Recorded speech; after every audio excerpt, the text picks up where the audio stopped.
अस्सलाम वालेकुम, welcome to my channel. आज की वीडियो का मैं आपके साथ अपने वेजिटेबल गार्डन का ओवरव्यू शेयर करूंगी। तो उम्मीद है कि आज की वीडियो आपको पसंद आएगी। अगर आप मेरे चैनल पे पहली बार आ रहे हैं तो प्लीज़ मेरे चैनल को सब्सक्राइब और मेरे वीडियो को लाइक और शेयर ज़रूर कीजिएगा। तो शुरू करते हैं वीडियो को खूबसूरत से फ्लावर्स के साथ। अभी तक मेरे गार्डन में क्राइसैंथेमम के फ्लावर्स और जो स्वीट पोटैटो वाइन है इसके ऊपर बहुत अच्छे से फ्लावरिंग हो रही है। साथ ही कुछ सनफ्लावर के भी फ्लावर आपके साथ शेयर करूंगी। तो बहुत ही खूबसूरत से फ्लावर्स इसके जो हैं वो खिलना शुरू हो गए हैं। अब से ये समर आने तक जो है वो फ्लावरिंग करते रहेंगे। और कुछ और भी प्लांट्स मैंने लगाए हैं वो भी आपके साथ शेयर करूंगी। तो यहाँ पे देखिए मेरे टमाटो के प्लांट के ऊपर फ्लावरिंग जो है वो स्टार्ट हो गई है। अब ये कौन सी वैरायटी है, अभी इसके ऊपर फ्रूट बनेगा तो पता चलेगा ये चेरी टमाटोज़ हैं या हमारे जो देसी या लॉन्ग वैरायटी वाले टमाटर हैं वो वाले हैं। तो इस तरीके से मेरे जो है कुछ वेजिटेबल्स की अपडेट आपके साथ शेयर कर रही हूँ। तो यहाँ पे मुंगरे के प्लांट है, अब इनके ऊपर भी जो है वो फ्लावर स्टॉक निकल रही है। तो जल्दी इनके ऊपर फ्लावर भी आना शुरू हो जाएंगे, बहुत अच्छे से इनकी ग्रोथ होना शुरू हो गई है। साथ ही मेरी मैरीगोल्ड है, मैरीगोल्ड के ऊपर आप देखिए बर्ड्स आना शुरू हो गई हैं। बहुत अच्छे हेल्दी ग्रो हो रहे हैं मेरे प्लांट। किसी भी किस्म का कोई भी पेस्ट मेरे प्लांट के ऊपर नहीं है, बहुत अच्छे से ग्रो हो रहे हैं। साथ ही स्वीट अलाइसम का प्लांट है, बहुत ही खूबसूरत। वेजिटेबल्स के साथ आपको फ्लावरिंग प्लांट ज़रूर ग्रो करने चाहिए ताकि पोलिनेशन जो है वो अच्छे तरीके से हो। पोलिनेटर इन फ्लावर्स को अट्रैक्ट करते हैं तो जो है पोलिनेशन जो है वो बहुत अच्छे से होती है। तो इसमें बहुत ही खूबसूरत सी लाइट सी भीनी भीनी खुशबू आती है जो पोलिनेटर्स को अट्रैक्ट करती है। तो इस तरीके से मैंने 7 फ्लावर भी लगाए हुए हैं ताकि मेरे प्लांट को जो है वो अच्छे पोलिनेट जो है वो फ्लावर्स हो जाएं प्लांट के। इस तरफ आए तो यहाँ पे भी मैंने एक साथ नस्टेशियम का प्लांट लगाया हुआ है और यहाँ पे टमाटर के प्लांट हैं। यहाँ पे मेरा ब्रिंजल का प्लांट है, ये भी अब फ्लावरिंग पे आ गए हैं, बर्ड्स इनके ऊपर आ गई हैं। तो बहुत अच्छी इनकी ग्रोथ हो रही है। नीचे मेरी स्पेस बच गई थी तो मैंने बीट रूट के प्लांट लगा दिए थे। यहाँ पे मैंने सनफ्लावर लगाए हुए हैं, तो सनफ्लावर के साथ ही मैंने ब्रिंजल के प्लांट लगाए हैं। नीचे मेरी स्पेस बच गई थी तो इसमें मैंने कुछ पालक के सीड और बीट रूट के सीड डाल दिए थे जो कि अच्छे ग्रो हो रहे हैं।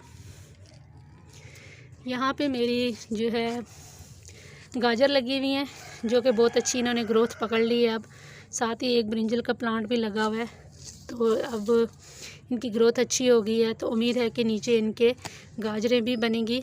तो जब मैं हार्वेस्ट करूँगी तो आपके साथ वीडियो ज़रूर शेयर करूँगी।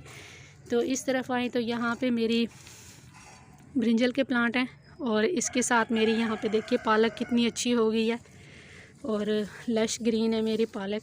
बिल्कुल ऑर्गेनिक तरीके से मैंने ग्रो की हुई है, कोई भी केमिकल फर्टिलाइज़र इनमें मैं नहीं देती, सिर्फ मैं इनमें काऊ डंग का लिक्विड फर्टिलाइज़र दे रही हूँ अभी तक।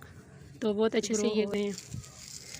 तो यहाँ पे हैं तो इस तरफ भी मेरा ब्रिंजल के प्लांट लगे हुए हैं और साथ ही मैंने टमाटो के प्लांट लगाए हैं। यहाँ पे ये टमाटो है और कुछ पालक के सीड और साथ जो है गाजर लगी हुई हैं। इस तरफ यहाँ पे मेरी सारे ये मैरीगोल्ड सनफ्लावर लगे हुए हैं। ये सारे प्लांट सनफ्लावर के हैं। मैं हमेशा सनफ्लावर को ग्रो करती हूँ सीड से, तो बहुत ही अच्छा रिज़ल्ट रहता है मेरा सनफ्लावर के साथ। तो बहुत खूबसूरत से फ्लावर्स इसके खिलते हैं। आगे वीडियो में मैं आपके साथ जो मेरे दूसरे प्लांट के ऊपर फ्लावर्स आए हैं। तो सनफ्लावर को मैंने इस तरीके से सभी मेरी जितनी भी वेजिटेबल्स हैं इनको मैंने वेस्ट मटेरियल में लगाया हुआ है। तो इस तरफ आए तो यहाँ पे भी ब्रिंजल के प्लांट है। ये मेरी फ्रेंड की तरफ से सीड आए थे तो वो मैंने सीड लगाए हैं, तो उसमें मेरी ये 2 प्लांट बने हैं। तो बहुत ही अच्छी ग्रोथ हो रही है इनमें और अब आके इनके ऊपर जो है वो फ्लावर बर्ड्स भी आना शुरू हो गई हैं। तो इंशाल्लाह इनके ऊपर जो है वो फ्रूट भी बनेगा, तो वो भी मैं आपके साथ शेयर करूँगी।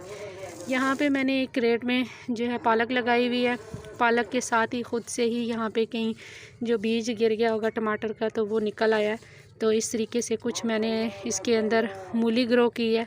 तो यहाँ पे देखिए ये भी अब ग्रोथ इसने पकड़ ली है। तो उम्मीद है कि इसमें अब जो है वो मूलियाँ भी बनेंगी और मुझे देखने को मिलेंगी। मैं हर दफ़ा ग्रो करती हूँ लेकिन मूली जो है वो मुझसे ग्रो नहीं होती, फिर भी मैं कोशिश करती रहती हूँ कि कभी ना कभी तो ग्रो होगी। तो इस तरफ आएँ तो यहाँ पे भी मेरी पालक है, बीच में मैंने जो है गार्लिक लगाया हुआ है। गार्लिक मेरा अच्छा जो है वो ग्रो हो रहा है और पालक देखिए कितनी अच्छी लश ग्रीन और जो घर की और रूफ टॉप पे ग्रो की हुई पालक होती है उसका टेस्ट ही कुछ और होता है। मैं हर दफ़ा ग्रो करती हूँ लेकिन इस दफ़ा थोड़ी मैं लेट हो गई हूँ, लेकिन फिर भी मेरी बहुत अच्छी जो है वो पालक ग्रो हो रही है। जल्दी इसको मैं हार्वेस्ट करूँगी और आपके साथ भी शेयर करूँगी। तो इस तरफ यहाँ पे भी मैंने कुछ टमाटर के जो सीडलिंग है वो ट्रांसप्लांट की हुई है, तब इनकी ग्रोथ जो है वो अच्छी हो गई है। यहाँ पे मैंने कुछ गार्लिक ग्रो किया हुआ है, तो इसकी भी अब ग्रोथ अच्छी हो गई है। इसकी मैं हर हफ्ते बाद इसकी मैं गुड़ाई कर देती हूँ ताकि नीचे रूट्स जो हैं वो अच्छे से डेवलप हों। और इसके अंदर कुछ मैंने जो हमारे चने होते हैं काले चने खाने वाले वो मैंने ग्रो किए हैं, तो वो भी जर्मिनेट हो गए हैं, तो ये भी अच्छी ग्रो हो रहे हैं। तो साथ में मैंने ये एक और बकेट है, इसमें भी मैंने ग्रो किया हुआ है। इसके सेम टाइम पे ग्रो किए हैं लेकिन इसकी ग्रोथ ज़्यादा अच्छी है बनिस्बत इसके, तो ये इसकी जो ग्रोथ है वो बहुत अच्छी चल रही है। तो यहाँ पे भी मेरा एक ब्रिंजल का प्लांट है, वो भी अच्छा ग्रो हो रहा है। और ये मेरे सनफ्लावर बहुत ही खूबसूरत से माय फेवरेट प्लांट, मुझे बहुत पसंद है ये सनफ्लावर। मैं हर दफ़ा कोशिश करती हूँ कि जो रेड वाला सनफ्लावर है वो ग्रो करूँ, लेकिन पता नहीं क्या वजह है, वो प्लांट ग्रो होने के बाद उसको इतनी ज़्यादा बीमारियाँ अटैक करती हैं तो वो मेरा प्लांट सर्वाइव नहीं कर पाता। सिर्फ ये जो वैरायटी है ब्लैक आइस वाली, ये मेरी जो है बहुत अच्छी ग्रो होती रहती है। तो इस तरीके से मेरे वेजिटेबल गार्डन की अपडेट। उम्मीद है कि आज की वीडियो आपको पसंद आई होगी।